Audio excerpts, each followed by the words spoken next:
Will you please raise your hand and share with me something new that you learned from this article? What's something new, Claire? If divers go over 100 feet down, they could get crashed. Okay. Olivia? They use, well, it's like, goes on with Claire's, like they use robots because if they went down too deep, they'd get crushed. Okay, so they're using those robots for that. Alex? Yeah, that they're actually able to do their job and work in water. Finn? That there was scuba gear that was that looked like that was made in 1797. Okay, Elijah? What, sweetie? Yeah, you can say something you learned from the video. I learned that robots can work in space too. Yes. So we're learning a lot about how they're using robots for different exploration, whether it's underwater or in space. Addie? I just learned that some robots can work in my phone. Yeah, there was an article last year in the Scholastic News about a robot-run hotel and how they did everything in the hotel by robots. That one was kind of interesting to read about. Sam? I learned that robots could be a waitress. Yeah, they can do work, restaurant work, hotel work. All right, Corey? I learned that robots are used to do surgery because most of the time robots malfunction. So I'm not sure how well that would go during a surgery. Yeah. Right, they could, but I think They have to test it out. yes. Yep. They buy tests. Okay. All right, Jack, one last thing. All the video of like robots doing certain stuff reminds me of Iron Man Oh, okay. because like he has like robots that do certain stuff. Okay. This one makes me think, and I know that he was a human diver, but it makes me think of that guy that we read about that was trying to find that coins, that treasure off the coast because his uncle, the Ouida. Yeah, that's right. Sam Bellamy, is that his name? You guys were saying it? Well, that's what That was the pirate. The ship's name was. It sunk. That's right. Yeah, I know they weren't doing robots that we knew about, but they could have then had robots start looking for that treasure that he wanted to find. All right, so let's go backwards then in pages here. I do. Is that okay?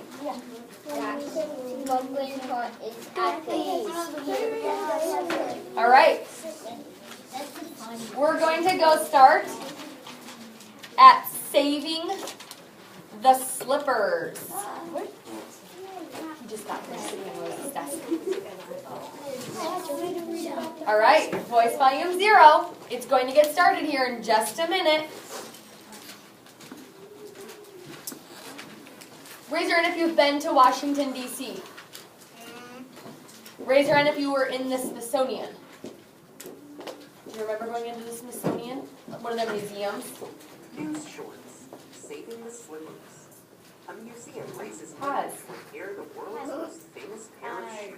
Wait, Dorothy's ruby Oh, slippers. yeah. Start over. Do you remember? those are real. I really think that when I went there when I was in 8th grade, I really think I saw these slippers in, I know, I'll restart it here. I think I saw them in the Smithsonian. So I was just curious if you remember still seeing them there, Jensen. Maybe you don't remember. Go back and look at my pictures and see if I took a photo of it. Corey? I have an old magazine of The Wizard of Oz. So I think one pair of the ruby slippers were put there, and then I think they had like an extra pair because they had the real ruby slippers that were kept in the Smithsonian, and then they had the stunt pair which were sold. Gotcha. Make some money. All right, well, let's read about them then, and let's see if they're still in the Smithsonian or what they're doing with them. That's really good. Okay, no need to talk in between here.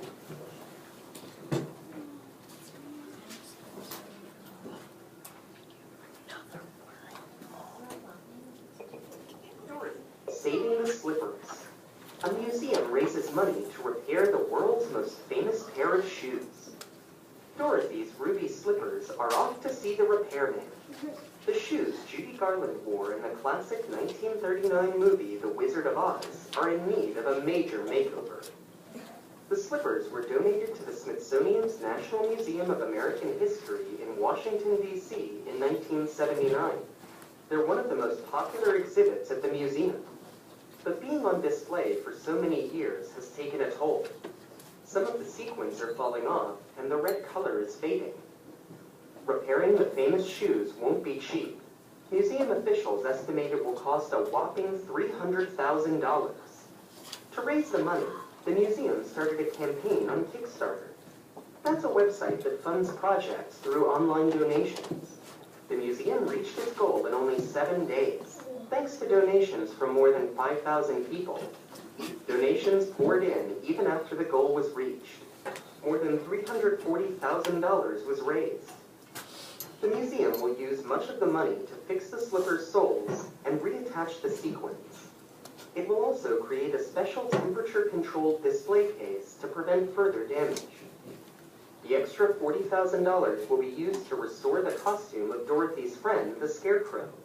The Smithsonian plans to include both the costume and Dorothy's slippers in a new exhibit in 2018. The Wizard of Oz has become America's fairy tale, says Ryan Lintelman, who works at the Smithsonian. Seeing the restored ruby slippers will let people relive that magic. Testing the 5-second rule. You just dropped your fries on the floor. What should you do? Some people might say they're safe to eat as long as you pick them up within 5 seconds. But a new study shows that some people might say they're safe to eat as long as you pick them up within 5 seconds. But a new study shows that the 5-second rule isn't true. Researchers from Rutgers University in New Jersey dropped fruit, gummy candy, and bread on different surfaces, including a wooden carpet. In each test, they found that the foods picked up bacteria, even after less than 1 second. The longer foods stayed on the surface, the more germs they picked up. Why not just be safe and throw the food away, says scientist Don Schaffner, who led the study. Can we pause that, Jack? On the move. Raise your hand if you have used the 5-second rule before. I think a lot of us have probably fallen, no need to talk. A lot of us have probably fallen guilty of, oops, 5-second rule, right, dust it off, it's totally fine, right? Yes, it still is. So might be something to think about though, that even as soon as it drops, it now has germs To follow that rule. on it. It's up to you. I also think though, 3, 2, 1, 0. But I also think if you were to go to our table right now, our table has germs on it. So think of, your desks have germs. Which is why they get cleaned very frequently. Okay? But just something to think about. All right. So, this kind of relates. Someone was talking the other day about, I think it was Nick, you were talking about how, there's a garbage can. Oh, you can swear. We were talking the other day, Nick, about, you said something about how they theorized that all the continents used to all be together as one. That's kind of what this is. This one's about continents on the move. Okay? So we're going to let Jack click play. Wait, the continents move? Oh. They always move. All right, well, let's find out. Voice volume 0, 3, 2, 1, 0, 4th graders. Go ahead, Jack, you can click on the move again. On the move. Why isn't Australia exactly where maps say it is? That's weird. Just okay, click on many. Many people use the maps on their smartphones to help them get to where they want to go. But to Australia, those maps aren't correct. That's because the continent has shifted about 5 feet since the data the maps used was last updated. Australia isn't the only continent that's moving. Earth's outer layer, or crust, is made up of giant slabs of rock.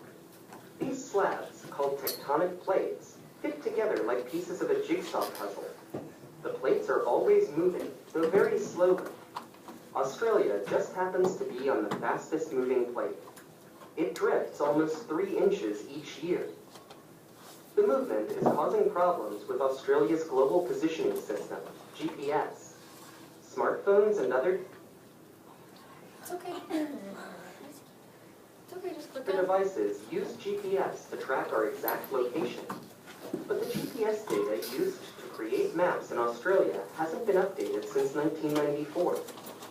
On January 1st, the country's location will be officially updated in GPS. Australia will be moved about 6 feet northeast on maps. The new position will be based on the country's projected location in 2020. Holy cow. Picture this, another world. This may look like the surface of an So that's kind of interesting to think about that it's still even moving What if they, right now. Nick? what if someday like come back together? I don't know. Why Maybe we will research more of this when we start studying rocks China? and the earth. Because what is our earth made up of, everyone? Rocks. Okay, so after Christmas break, that's what we're going to start studying about. Let's do one more. Let's do the Another World one. How do you flip? Actually, it's at the bottom, Jack, so if you just, it is right there. So you want to go to Another World, please?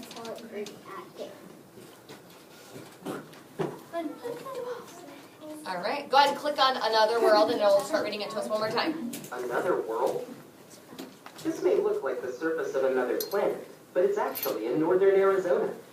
These swirling, twisted rock formations are in an area named White Pocket. The pond is packed with tiny organisms called algae, which give it a green glow. Getting to see White Pocket in person isn't easy. It's in the middle of a desert and hard to reach. To get there, visitors have to ride in special vehicles that can handle the rocky land. Interesting. Okay. So here is what I'm going to do. Here are your directions.